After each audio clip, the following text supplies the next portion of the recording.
Welcome to the Gravity Engine 2 Cis-Lunar demo. This is a feature as of Gravity Engine 4.0, and the intent is to allow the modeling of things like halo orbits, which have become popular with, for example, the Artemis missions or the Webb Space Telescope, in which halo orbits in various systems are used. So the scene I'll be talking about is in Gravity Engine 2. In the real space tutorials, there's now a Cis-Lunar space, and we'll start with the twin view version. And we'll just begin with the Earth-Moon system and show what the scene does. So the first view you see in the large view is the inertial. So you can see the moon is rotating around. You can see there's a body in orbit around the moon. There's a body near the moon. There's bodies around the Earth. So the orbits around the planets work as they should. If we hit the V key, this is a view that's much more useful if we're interested in looking at halo orbits, and you can see that the body that was moving near the moon in the bottom right is actually in a halo orbit. And furthermore, if we move around a little bit, we can see that that orbit is not flat in the way that an orbit near the Earth is flat. A couple of other things that are interesting. This is a rotating coordinate system, so it's as if the camera is rotating, looking down on the Earth-Moon system and keeping the moon in a fixed position. As a result, if you have an elliptical orbit that is static around the Earth, if we go back to the main view, you can see this ellipse is not rotating in the inertial view, but when you go into the co-rotating view, that ellipse does in fact appear to rotate because of the rotation. The other thing you can now see is that the trajectory of this halo orbit is about to go and make a close encounter with the moon and swoop off. And that's because, generally speaking, halo orbits around the linear Lagrange points in the Earth-Moon system are not long-term stable. They're considered quasi-periodic, and the only way you can stay in the halo orbit is to do the appropriate kind of maneuvering, which is something I'll be looking at in future editions of Gravity Engine. So now that we have a sense of what that scene does, let's give it a stop and talk a little bit about all the new stuff that's in there to make this happen. So if we look in the hierarchy view, as usual, there's a top-level GE2 dock object, which tells you a little bit about the scene, like press V to toggle the view. There's also an open documentation button, and there is now documentation online about this scene, and a bunch of information on the co-rotating frame. And also in here are links to a really useful resource from the JPL. So if you want to find some information in general, you can follow that link and go to three-body periodic orbits. If you look at the introduction here, there's some background, shows you the three-body equations, shows you the family of orbits, and so on. And also, finding these periodic orbits is quite tricky, and so it's great that the people at JPL have done it. So you can, for example, pick a system, Earth-Moon in our case, a type of orbit. You can set various parameters, and you can say load orbits, and then you get this big table of orbit candidates. And then if you pick one, you can actually download a file, and then Gravity Engine will import that file. And then you can look at that orbit. Also within this JPL tool, you can do things like plot the selected orbit, and you get a little view of what one revolution of the orbit looks like. So all very handy, and I've done what I can to make it easy to take advantage of all of that knowledge and drop things into Gravity Engine 2. So as you may have noticed, when we ran the scene, we had two different displays. So at the top level, we have a GS controller.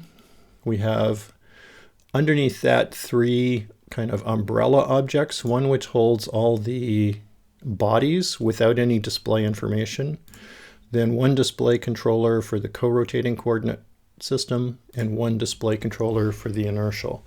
So within each of these, for example, there's a ship in GEO, which is a GS body, which tells you this is just going to be a circular orbit at 3,900 kilometers. That might not actually be exactly GEO, but close enough.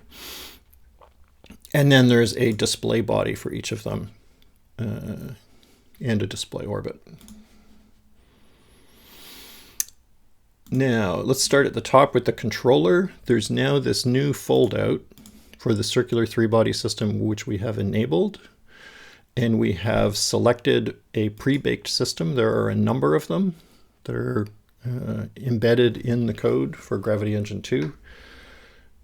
So if you pick Earth, Sun, then you specify the primary and secondary body, Earth and Moon.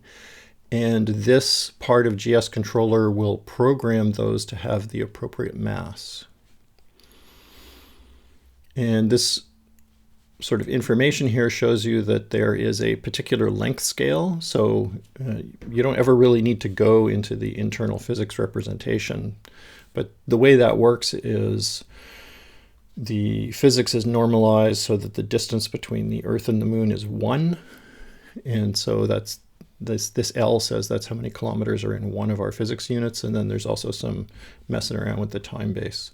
What's going to happen when we enable the circular three-body system is that the internal physics will operate in the co-rotating frame. So it's not that we're doing in-body inertial integration and then just rotating the frame to match where the Moon is. We're actually including that rotation in the dynamics equations when this three-body system is selected. And that's a very conventional way to approach this problem as far as the physics side of it goes. So the having the display rotate or not is relatively simple. Down here in the world center option, there's a box called maintain co-rotation. So if the GS controller is co-rotating, you can opt to just maintain that. And then this is the display that shows you the view with the Moon fixed on the x-axis with the Earth fixed on the x-axis. And then that's a really good way to see, for example, the halo orbit. So if we, sorry, not play unfocused, play focused. If we let that play, so you can see in the co-rotating view, you can see the future path of this object that's in the halo orbit near the Moon. This is the object L1 South. Because there is no simple Kepler equation for how a three-body orbit evolves, you have to actually evolve it into the future and see where it's going to go. And so that's what happens when you apply a trajectory. So what we've done in the GS controller is we've got trajectory configured for a certain time ahead and number of steps in the trajectory fold out here. And then when we look at L1 South, under the GS body, we've got the show trajectory enabled here. And so that shows us a line showing the future path that that object will take in its halo orbit. And that's what you need to do in order to see the future path of a halo orbit. There is no closed form equation that's going to tell you where it goes. You have to just do the numerical evolution. In the inertial system, the setup is essentially the same, except maintain coro is unchecked. By default, if you notice in the view, the Earth is not quite centered on the coordinate axis, and that's because the co-rotating coordinates are centered on the center of mass, and the center of mass of the Earth-Moon system is shifted slightly towards the Moon. But when you view the inertial system, it's probably a nice idea to have the Earth in the center, so you can use this world center field here and say, I want my view centered on the Earth primary. So that's when we play, we see the Earth in the center of the scene.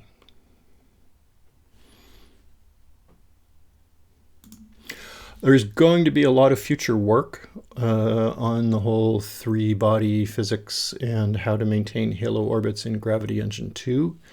But in the 4.0 release, I wanted to get this kind of foundational work out there so that if people are interested in playing with it, they can.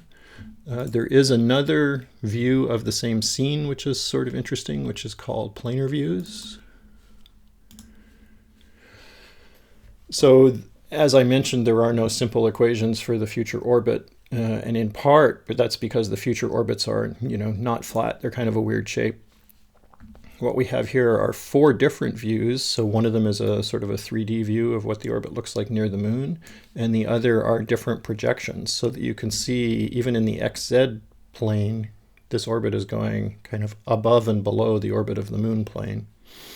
And then you can see in the other axes what it's doing. And that's quite a helpful view for looking at some of these things as well. I hope you can make some progress with this scene. There is some online documentation which will grow over time, and there will be more features coming over the next months. Thanks for your time.